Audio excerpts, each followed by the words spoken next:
Mang Aceh tuh ngerasa ada yang netes di pipinya dia. Pas digini itu merah dan itu tuh baunya tuh busuk banget guys. Pas nengok ke atas ada sosok pocong itu, mukanya tuh kayak emang gosong, terus berlumuran cairan merah, matanya keluar, sampai giginya tuh gini-gini. Halo guys, assalamualaikum warahmatullahi wabarakatuh. Balik lagi di channel YouTube gue, Dunia Maya Dalam Misteri, dan bareng gue lagi yang pastinya Maya Marisa. Guys, kali ini gue mau cerita tentang pengalaman horor di teror pocong selama 40 hari. Mau tahu cerita selengkapnya seperti apa? Yuk simak dan tonton terus ceritanya.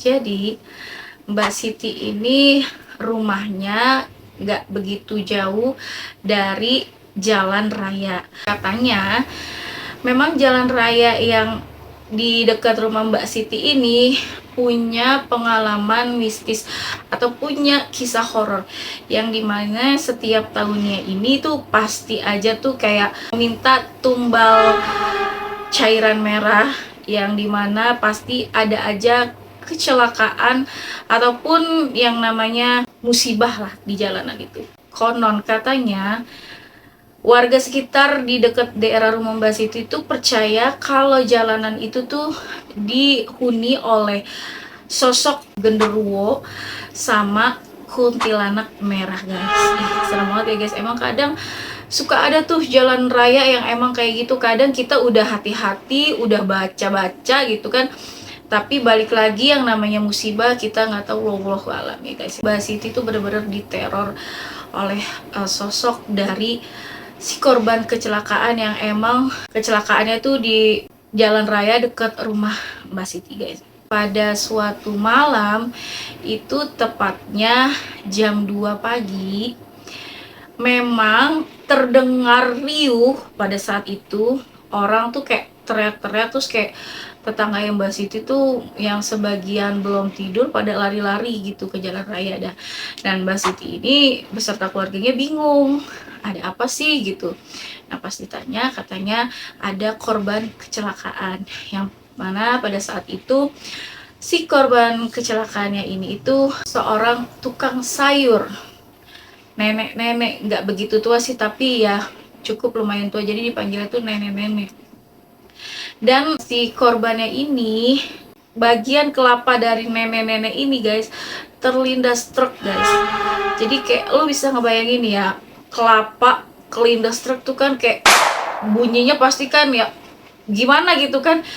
Dan isi dari otak kelapa nenek-nenek ini beserta cairan merahnya itu benar-benar kayak udah berhamburan di tengah jalan. Hari pertama ya yang pasti warga tuh yang langsung shock dan terkejut. Tapi ada sebagian warga juga yang memang ya menanggapi hal itu tuh sudah seperti hal yang biasa, karena memang jalanan itu tuh cukup menyimpan banyak misteri dan emang selalu banyak terjadi tragedi-tragedi yang memang sangat amat mengenaskan guys. Pas hari kedua itu katanya Mbak Siti ya, bau anyir dari si cairan merah ini tuh benar-benar menyengat, yang emang kalau kadang kita ya kalau misalnya hujan gitu, habis hujan terus kan jalanan basah tuh, terus banyak banget tuh kayak bangkai-bangkai bekas tikus di jalan itu kan baunya kan kayak amis banget gitu ya guys. Nah itu tuh sama halnya dengan yang Mbak Siti dan warga sekitar tuh alami, bener-bener kayak rasanya tuh baunya tuh bener-bener bau anyir yang emang bener-bener bau menyengat. Ya iyalah gimana nggak bau anyir dan bau menyengat ya guys, secara itu bukan lagi tikus gitu, melainkan ya manusia gitu korbannya. 2 sampai ke 3 harinya itu tuh katanya baunya tuh masih menyengat, dan bahkan pada saat turun hujan pun itu tuh lebih semerbak lagi baunya. Dan akhirnya ada satu warga yang emang katanya sih orangnya tuh pemberani banget katanya. Ya sebut aja sih namanya Mang Aceng ya guys. Nah Mang Aceng ini dia itu beli jeruk nipis itu banyak banget katanya sih Mbak Siti.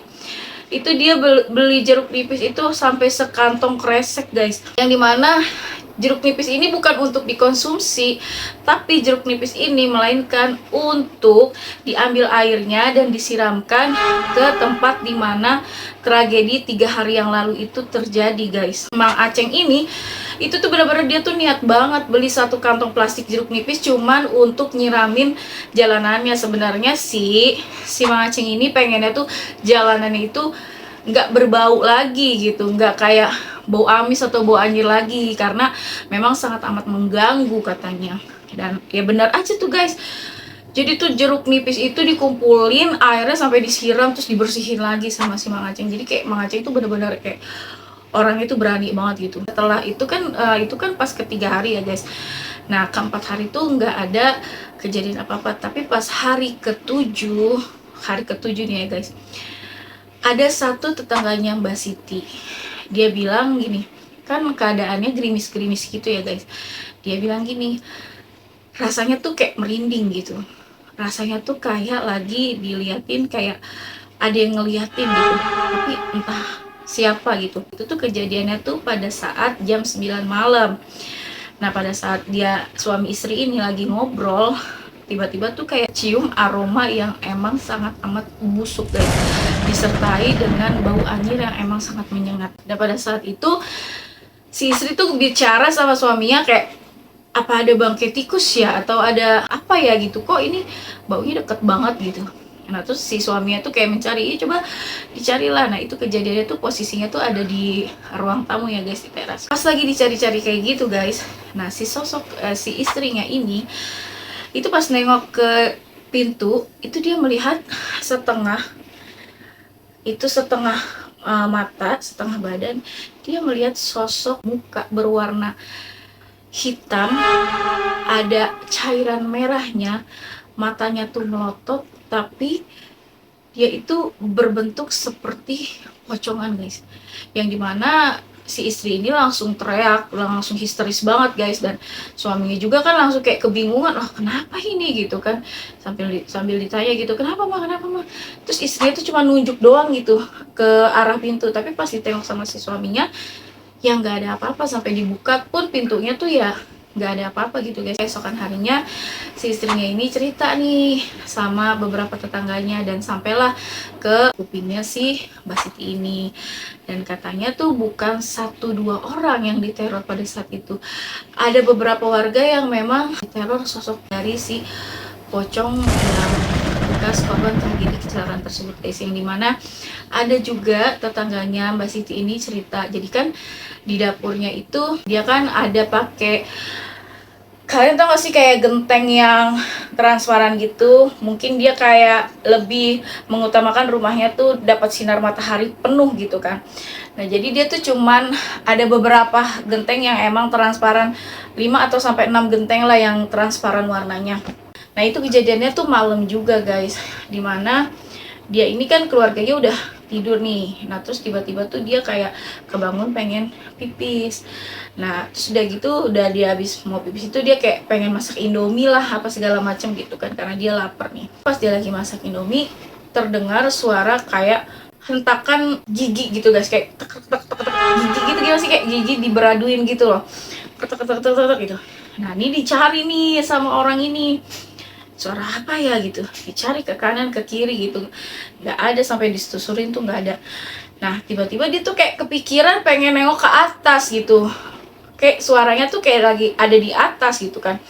Nah, pas dia lihat di atas, itu dia ngelihat sosok pocongan yang emang setengah badan, jadi ngintip tuh setengah badan kayak gini, berada di genteng yang transparan itu, sambil ngelihat ke bawah.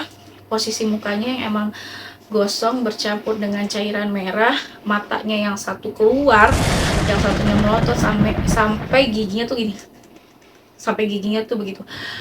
Nah, dia ngelihat kejadian itu shock berat, dan yang pastinya dia kaget banget, guys.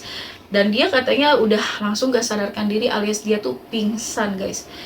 Serem banget ya, guys, ya, kayak gue kalau lagi masak mie tiba-tiba disamperin kayak gitu, gila sih, itu bener-bener serem sih. Yang lebih parahnya lagi nih, itu si Mang Acengnya ini sendiri, guys, yang dimana bener-bener Mang Aceng itu ditongolin seluruh badan dari pocongan tersebut.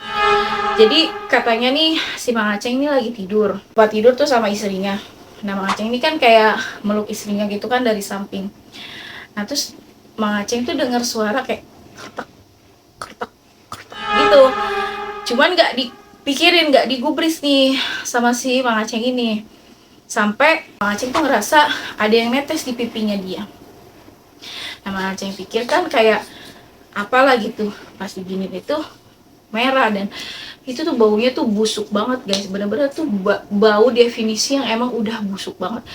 Nah Mang Aceh dari situ kayak, ih ini apa sih, pas nengok ke atas ada sosok pocong itu yang emang, jadi kan Mang Aceh tidur kan begini ya, di internet ini begini, di atas, bener-bener di atas Mang Aceh posisinya tuh yang emang mukanya tuh kayak emang gosong, terus berlumuran cairan merah, matanya keluar sampai giginya tuh gini-gini itu. Terus yang sebelah tuh matanya tuh melotot, dan cairan itu tuh berupa cairan merah yang emang jatuh di pipi Mang Aceh. Dan di situ katanya Mang Aceh tuh langsung kayak yang katanya kaget, shock dan segala macem, dan Mang Aceh ini sakit guys. Akhirnya itu tuh teror berakhir di 40 hari, yang dimana pas hari ke-39 akhirnya warga tuh kayak udah ngerasa benar-benar tuh terornya tuh udah full banget gitu kan. Akhirnya manggil lah si orang pintar ya, kayak Pak Ustadz gitu, diceritain lah kronologi bla bla bla segala macam. Memang Pak Ustadz itu ya emang dekat dari rumah, dari kejadian itu tuh kayak ya memang dia tahu kejadiannya gitu, cuma dia nggak tahu kalau si Mang Aceh ini tuh sempat nyiramin atau membersihkan ulang tempat kejadian perkara, dan membersihkannya serta menyiraminya itu pakai cairan dari jeruk nipis. Nah Pak Ustadz ini nggak tahu gitu.